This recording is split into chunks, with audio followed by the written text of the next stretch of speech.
Welcome to Talkin Football for another week, and this weekend we've got a depleted fixture list because of the COVID problems in the UK. So we've got I think it's about 5 games off at the present moment, and that's not to say there's going to be any more, so we'll just have to keep our fingers crossed. And it's going to have an effect on the league, and it's going to have an effect on results. I can already see for the results in the correct score markets as there have been a few changes in the last couple of weeks. Teams must just be tightening their belt up a wee bit there, because there's the layers are getting it right at the present moment, the odds setters, and they're having a good time. But they'll get too confident. The prices are drifting. We'll be waiting, and we play both sides of the coin anyway. So it's very interesting to see that the expected results have been flying in lately. It really have been a solid run, expected correct scores going in there. The couple of games this weekend we're going to have a wee look at. Aston Villa, Burnley. Steven Gerrard's had a great start, only lost to Man City and Liverpool, which is great. And it's good to see that he's actually playing with a couple of guys up front. The boy Ramsey, who looks good, and the other boy Ollie Watkins, who definitely looks like he's going to be a player in the making. So that's great to see him playing attacking football. And McGinn, the Scottish boy in behind, does a great job for them, and as he does for Scotland, and he runs for the whole 90 minutes. He's good to watch, McGinn, great player, and probably deserves a move to a bigger club, but we'll just have to wait and see. Maybe his Scottish partying, maybe stops that if he's a bit of a party boy on a Friday night. Maybe that reputation's following him around. But definitely Aston Villa, a good side to watch this year, and as I say, only lost to Man City and Liverpool, and they're looking quite good to carry on this run that they're on. Leeds, is a bubble burst under Bielsa? Has he started to maybe get his injuries have maybe played a part? Because I think they've had a few injuries. Had Bamford out in that. They got an equaliser against Brentford a couple of weeks ago, very late. But the result, Chelsea got the result against them, but only just, I suppose. And then, of course, the absolutely trouncing for Man City, 7-0. Not a good result that lies well with me, because I'm a Hearts supporter, and Hibs did beat Hearts once 7-0, and I can tell you it's painful.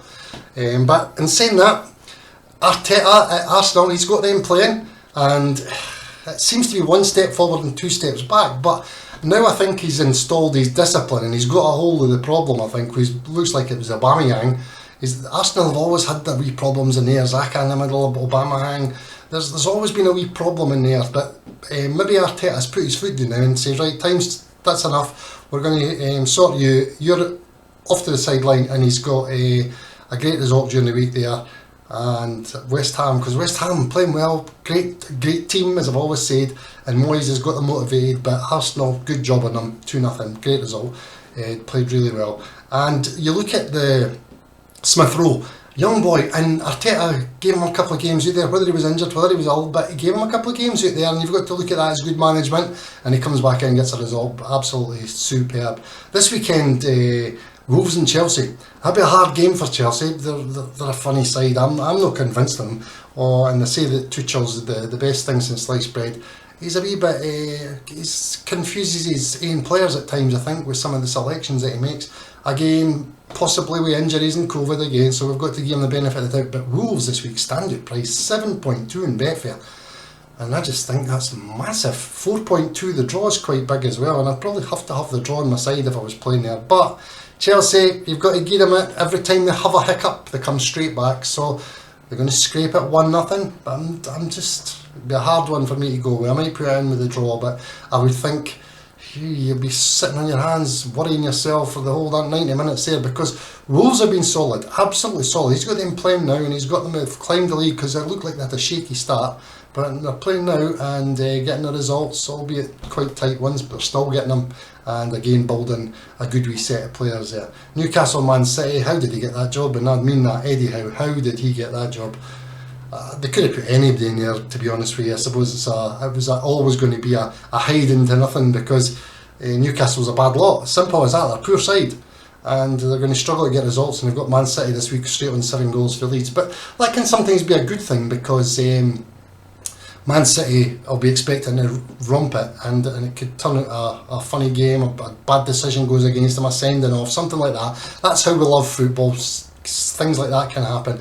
But if you were wanting somebody to rebuild your team as your manager, I don't think it would be Eddie Howe that would be picking my players, whether they've got a different hierarchy up there that's picking the players that are coming in. But Eddie Howe wouldn't be signing any big players for me, to be honest with you. You end up with half the Bournemouth team up there next season.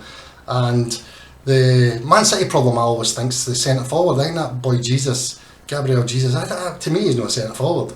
And when you win 7-0, he's not even on the team and he didn't even get on to get a wee bit of confidence. That's a bit of a worry, I would say. So you would look at that. That game's untouchable though. 17.5 Newcastle. Wow, 8.4 the draw and 1.21 Man City. Oof. That's a hard one to take. Spurs Liverpool. This is a great test for Conte. Conte's going to have to get he'll defend. He'll just play defensive. He'll look for a 1-0 win or stop Liverpool from scoring and keep it as tight as possible. Maybe steal something with Son or something. Don't know how they're going with their injuries and their COVID and the guys that were sorted out there. And Klopp seems to be giving Trent Arnold a free roll, which is looking good. He's jumping up and appearing in the midfield and creating things and opening the gaps up. So very well organised Klopp. He gets his players to do exactly what he wants. I mean, how he used Milner in these few seasons was superb. He really got a captain there or a vice captain, and he worked him, and he really done well to get the guy playing in practically every position. I think he didn't play in goals, but you've got to take your hat off to Klopp. But that's going to be a good tussle at the end of the season. I think it's a two-race league. I don't think Chelsea are going to be there. They're going to make too many slip-ups. That defence is suspect. And they're going to get caught. Rudiger talking about the best centre half in the world and things like that. No, for me, just he's having a half decent season, but I wouldn't be forking out millions and millions for him. If he wants to go in January or whatever his contract's up, see you later, pal. We'll get somebody else in. And but that defence makes mistakes, and that's what's going to be the downfall when the fight with Liverpool, Man City, I would say. Leicester did what we thought against Newcastle, scored 2 goals. They're never going to look back, and that's exactly what they've done last week. Never in doubt, to be honest with you. I watched a bit of that game. And the pro bets that we gave out last week, it's absolutely superb. The guy, I think he's up 241 points in the Premier League, and all he does is either lay the draw, lay the away, and bet at home when he thinks so. And he's got a point system, and this is a big difference. This is what people need. Most punters just sit out there and go, I'm going to have that on that, and I'm going to have that on that, and I'm going to bet that, and I'm going to hope that team scores. And he's organised, he's got his bank, he's got his staking plan, he's got his 3-point plan for home draws and aways. He sticks to it. He's 241 points in front so far this season in the Premier League, and he's very, very disciplined, and it's been great working with him because the boredom and the loneliness of being a football bettor, that's what got him, because he was wanting to bet on other things. But when I've been working in Romeo, I've just says, look, you've got 241 points profit, people love that, get your bank, sorted staking, and he's off and running. He's just been Klondike and absolutely scoring. Brilliant. And it's really good to see that when you start to organise and using Betfair, I mean, you're the bookie, you pick what game you play. You didn't want to play in 3 of the games, didn't play in them, play in 4 that you like or 5 that you like, and be selective. That's the main thing. If you ever I often get asked a question, Roy, what would you tell somebody that's wanting to learn how to gamble or bet properly? There's a few things you need to do: is be selective, specialise, and make sure you've got a bank. Set a bank, a staking plan, and you're off and running. Because most mug punters don't do that, and that's why they lose their money, because of no organisation. So that would be the main thing before you even look at what you're betting on. So make sure you get yourself organised and stop throwing money away. Another massive 1-0 win for Man United. I watched that game, it was horrendous. And Man United 1-0 against Norwich after the 1-0 horrendous result against Crystal Palace. But I can tell you, they are 2 massive results for Man United. And they've got them up the league, but more importantly, it's gave the guy a wee bit of confidence, because if they had ended up 2-0 nils or 2 draws, that guy would have been questioning himself straight away, attacking football and closing down. And I must admit, it was funny to watch Bruno Fernandes running around like a headless chicken, and Ronaldo standing watching him. And he ran past Ronaldo in the Norwich game about 4 times, and he looked at Ronaldo as he ran past him as if to say, this is your job, we've been told by the manager to do this. But Bruno, he's a great player, but he's just running about a wee bit too much, and he'll probably tire himself out and be getting pulled off that 10 and 15 minutes before the end of every game if he carries on with that.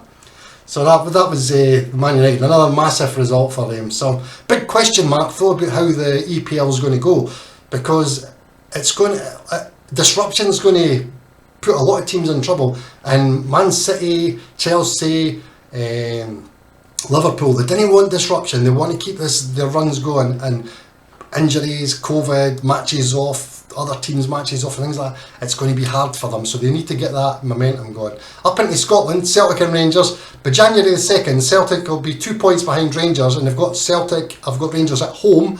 So Celtic could go 1 point clear, or Rangers could get the draw, and we'll see how that goes, because it's going to be down to the games that they play each other. January 2nd, big game, worth watching if you can scream it somewhere.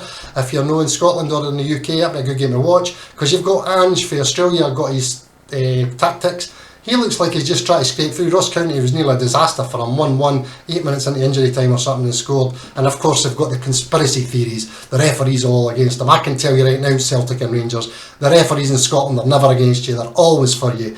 Because being a Hearts supporter and all my pals, Hibs supporters, and I know a few Aberdeen supporters, things like that, I can tell you right now, the amount of times we get decisions against us for the old firm, forget it, don't even moan about it. So don't kid yourselves on and just get on with it, like Ange said. Hibs and Celtic this weekend. Joe Hart, Scottish League Cup final. Tom Rodgick, Martin Boyle, Kevin Nisbet. They're going to be your three main players. Rodgick will start the game, he'll not be on the bench. Hibs embarrassing. Couldn't even sell their tickets by the looks of it, which is an absolute disgrace. So, a cup final, just get your allocations, you can get your buses and get to Hampden. Simple as that. I mean, I remember going to Hearts and Hibs final. We slaughtered them, Hearts slaughtered them, and they had empty seats that day as well. I think a few of the buses got stopped in the motorway or something. That was an excuse, but they just didn't come out. The best fighting team in the league though, best fighting supporters, look up YouTube, you'll find the CCS, great, one of the biggest fighting mobs in the country, well organised, well they used to be anyway. I'm from Leith originally, so I knew all the boys that ran a bit in that. Great bunch of boys. And that was their lives. Brilliant, great to see, as I say, great bunch of boys. Mighty bets for this week would probably be Villa in the draw, Arsenal in the draw, Chelsea in the draw, and the banker Liverpool, because I can't see Tottenham stopping them for scoring. Liverpool again, same old story, get 2 goals. Tottenham's no chance of getting 2 goals, but we'll see. It'll start off and it's going to be an interesting first 15-20 minutes, but Liverpool will control the game, I think, and just take over and get the result, get what they want. Klopp's too well organised. Last week we done well. We got Leicester, West Ham in the draw, and we got Liverpool. Nice wee treble up. It's always good to see. So Scottish League Cup final this weekend. Hibs, if they go straight at Celtic and there's no fear, will give Celtic a game, because Celtic are nae great shakes. Ross County proved that, and they're already out of Europe, so they've proved when it comes to the big games there is a bit of fear in there. So Hibs have got to play without fear, have a go at them and see if you can do it again. Good thing for Hibs, they've got the guy that I think captained them when they did win the Scottish Cup after 190,000 years against Rangers when they got the goal, and it's great they've left him in charge, and he's going to lead the team on Sunday, I think it is. So it'll be fingers crossed for Hibs, beat the old firm, we'll see what happens, but I can see Celtic just being too strong there. But if Hibs play with no fear, they'll give Celtic a good game, because they're nae great shakes. Always remember, bet sensible. Make sure you're not doing silly bets, chasing your Christmas money. Keep and maintain a sensible, organised betting plan, and you'll always come out in front over time. Even if you have a bad weekend, the next weekend you can get it back. Pick your bet types, always understand how the money arrives, make sure you know what you're doing, and like the video, subscribe to the channel, turn on the notifications. I'll do another one probably before Christmas and one in between Christmas and New Year, because usually a lot of great games up on Boxing Day in north and south of the border. And always remember, it's your money, it's my money, it's everybody's money. Have respect for everybody in Betfair, for the winners and the losers, and enjoy your time. Okay, I'll speak to you soon.